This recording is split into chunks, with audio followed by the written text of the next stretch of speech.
To help us go deeper into the Ateneo La Salle finals matchup, volleyball analyst Chiqui Pablo joins us live on the line tonight. Good evening, Chiqui, and welcome back to Sports Desk. Good evening, Dea. Good evening, Mika, and to all the televiewers of Sports Desk. Thanks for having me once again.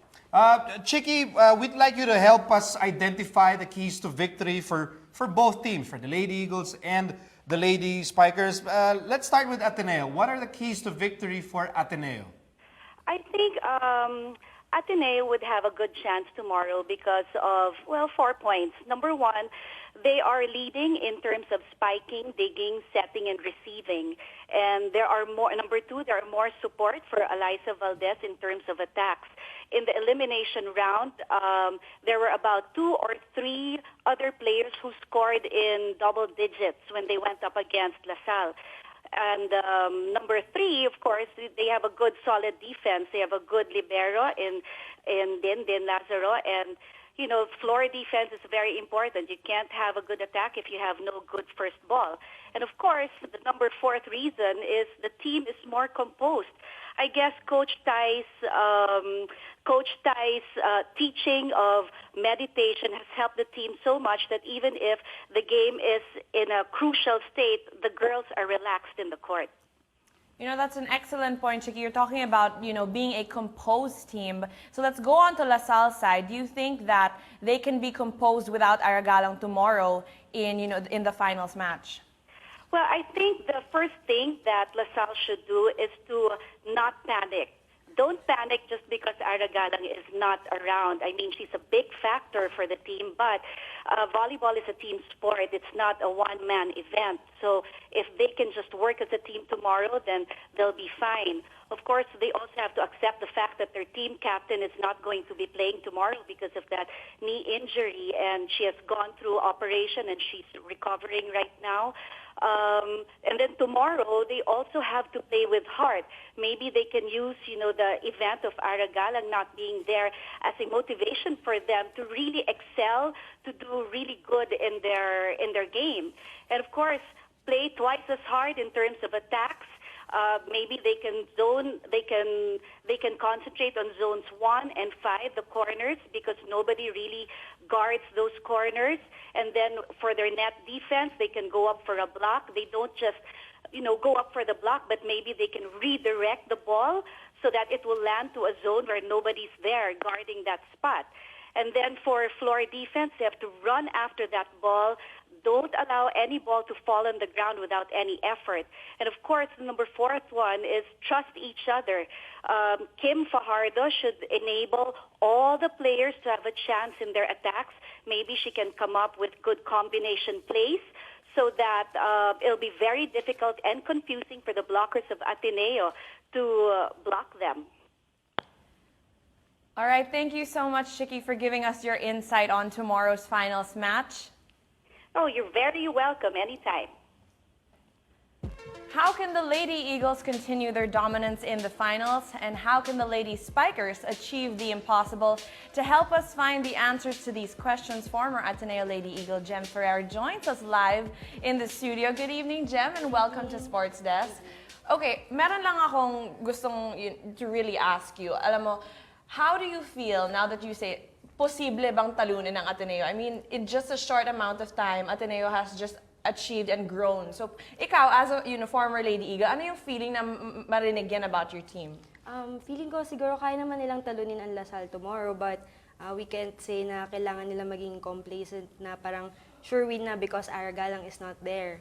Pero knowing na si Coach Ramil is sobrang experienced na coach niya, so marami siyang pwedeng gawin like sobrang deep ng bench niya. Yeah, people are saying that si Coach Ramil is exactly the kind of coach na marami siyang tricks, no? Marami siyang pwedeng gawin to sort of overcome the disadvantage ng La Salle. But maybe let's focus on Ateneo first here because I know that you will be focusing on Ateneo anyway when you start watching the series. What are the keys to victory for Ateneo? I mean, you listed down number 1, good receiving. Why is that important? Since doon naman nag-start lahat ng plays, so they need to focus on the receives first para ma-execute nila yung mga plays nila, yung mga combination plays nila para ma-fool nila yung blockers ng La Salle knowing that La Salle is the #1 best blocking team in the league. Yeah, and that blocking is still there. Kasi, and Yeah. I think you noted this down. Andun pa rin yung tall blockers ng La Salle. That's not going to change. Yeah, hindi talaga kaya na parang pagka-attack ng Ateneo na alam nating malalaki yung mga blockers ng La Salle, dapat magaling yung coverage din ng Ateneo. And with, Denise Lazaro, we know that she will be on point. May nakausap mo ba anyone on the team? How are the team is feeling now, before tomorrow's match? Actually, like yesterday, we had the tune-up game against the Ateneo Lady Eagles. As far as I can see, solid yung floor defense nila and they need to maintain it, knowing na siguro nawala si Ara Galang, yung number 1 attacker ng La Salle. So, kailangan mag-focus sila sa lahat ng spikers on the other side. Yeah, I saw pictures, the former players, para your job was yung tune up to make sure they were sharp for game 1. I think people will also be concerned about the long layoff ng Lady Eagles. Tagal nila naghintay. I think they waited for like 5 years before they get to play game 1. Sa nakita mo, Jem, ano ba sila? Yung timing, is it still there? Hindi ba sila parang masyadong kinalawang or ano, dahil ang tagal nila naghintay? Did you see any signs of that? Wala eh. Kasi Wala. nung naglaro kami ng kahapon, maayos yung depensa ng team. It's like, si Coach Tai, alam niya kung paano i-condition yung team, na alam niyang malaki yung break nila bago nila ma-reach tong finals na to. So, dapat dun mag-focus yung team na hindi porket malaki yung break from their last game to the game 1, dapat ayusin nila lahat at maging disiplinado lang sila. So from yung tune-up game mo kahapon, everybody's healthy, everybody's in shape. Yeah. That's good to know for Ateneo. Okay, I think most of the fans, especially yung mga first time na manunood ng, let's say, ng UAAP Volleyball because they're curious, I think all eyes will be on Eliza Valdez. I mean, she is, without Ara, will be the biggest star on that stage.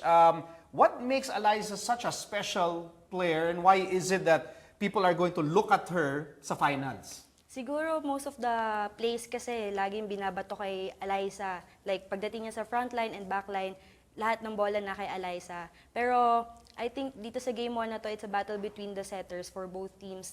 Gia Morado and Kim Fajardo. Parang nakadepende na sa kanila kung kanino nila ibabato yung bola. So alam naman natin na both teams have good spikers. Talagang siyempre binida mo yung setter, no? Bakit kaya? Hindi naman. The role is very important. No, Yeah. siyempre, All setters roles are very cheer for important. each other. Yes. Para ganun lang ganun. Okay, thank you very much, Jem, for sharing your time with us. And of course, good luck to both teams. But I know why you're in blue. Yes. Oh, I know. I did notice that. At sana balik ka dito sa sports desk soon. Sure. Okay. All right, also joining us live on the line is former La Salle Lady Spiker Melissa Gohing. And good evening, Melissa, and welcome to Sports Desk. Hi, good evening. All right, so we had siyempre tinikiusap natin si Jem, point of view ng former Ateneo player. Now we'll talk to Melissa, point of view of a former La Salle player. Of course, Melissa, the number one question is, can La Salle beat Ateneo without Ara Galang? What do you think? Of course, general na bilog ang bo.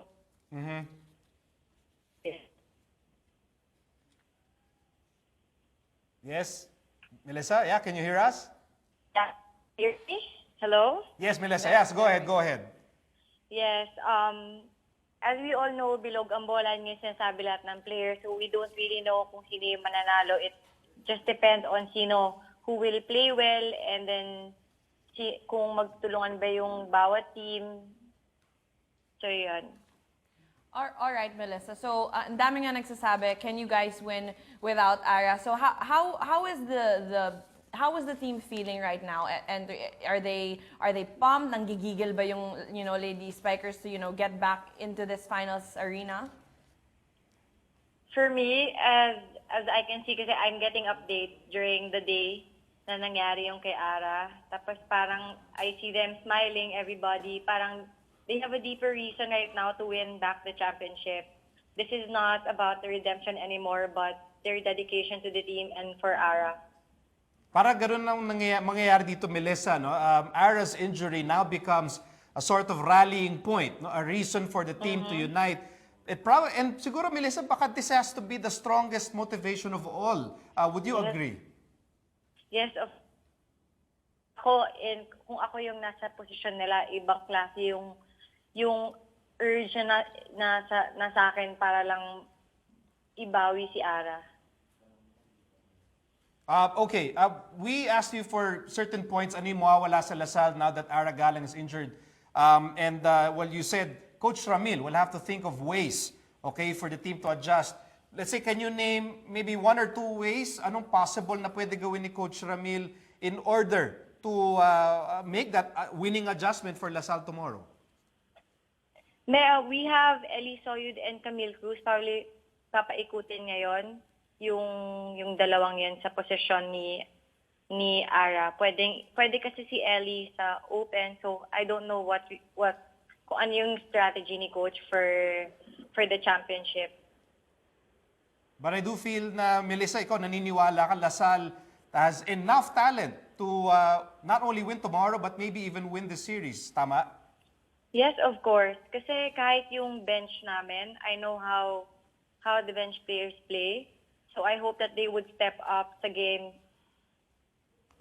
Of course, we're all hoping for a wonderful finals matchup. Thank you so much, Melissa, for joining us here on Sports Desk.